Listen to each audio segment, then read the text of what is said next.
இன்னைக்கு நம்ம பார்க்க போறது நம்ம ஷோல்டருக்கு ஒரு நல்ல ரிலீஸ் கொடுக்குற மாதிரி சிம்பிளான ஸ்ட்ரெச். பெட்ல இருந்து ஏஞ்ச உடனே யூ கேன் சிம்பிளா practice this even on your bed. வெளியில எங்கேயும் போக வேண்டாம், மேட் ஒன்றும் தேவையில்லை, அங்கேயே பண்ணலாம். ஸோ இது போஸ் எப்படி பண்ணலான்னு இப்ப பார்க்கலாம். ஸோ ஃபர்ஸ்ட் உங்க பெலியில வந்து படுத்துக்கோங்க. படுத்த உடனே ஒரு கையை நல்லா எக்ஸ்டெண்ட் பண்ணிக்கோங்க. அந்த காது விச்சவர் ஹேண்ட், ஃபார் எக்ஸாம்பிள் நான் லெஃப்ட் ஹேண்டை எக்ஸ்டெண்ட் பண்ணியிருக்கேன். உங்கள் லெஃப்ட் இயரையும் ஸ்லோவாக மேட்டுக்கு எடுத்துன்னு வாங்க, இல்லைன்னா பெட்டுக்கு எடுத்துன்னு வாங்க. ஸோ என்னோட லெஃப்ட் ஹேண்ட் எக்ஸ்டென்ஷனில் இருக்குது. அப்படியே என்னோட லெஃப்ட் இயரையும் ஸ்லோவாக மேட் இல்லைன்னா பெட்டுக்கு எடுத்துன்னு வரணும். ஓகேங்களா? தென் உங்கள் ரைட் லெக்கை தூக்கி பெண்ட் பண்ணி பின்னாடி எடுத்துன்னு வாங்க.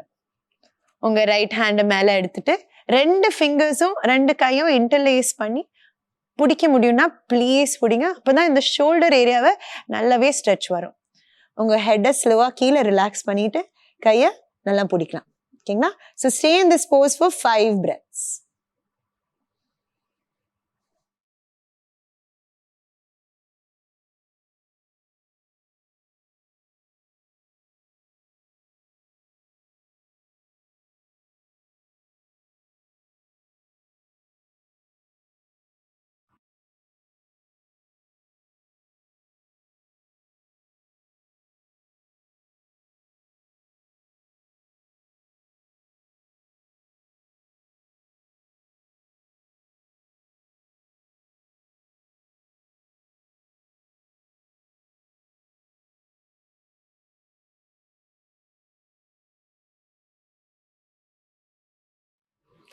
ஸோ ரொம்ப இம்பார்ட்டன்ட் என்னன்னா இந்த எல்போ பெண்ட் பண்ணக்கூடாது, சரிங்களா? So please keep it straight and போஸை டெஃபினட்டாக ப்ராக்டிஸ் பண்ணணும்.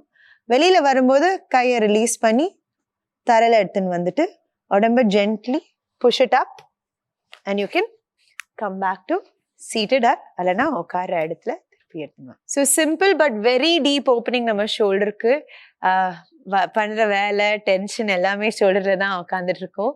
So please practise it regularly. ஏஞ்ச உடனேயும் தூங்குறதுக்கு முன்னாடியும் if you practise it you will find a big difference நம்ம பாஸ்டர்லையும் நம்ம ஷோல்டர் மொபிலிட்டிலையும். சரிங்களா? So please practise it. அடுத்த வாட்டி பார்க்கலாம். தேங்க்யூ.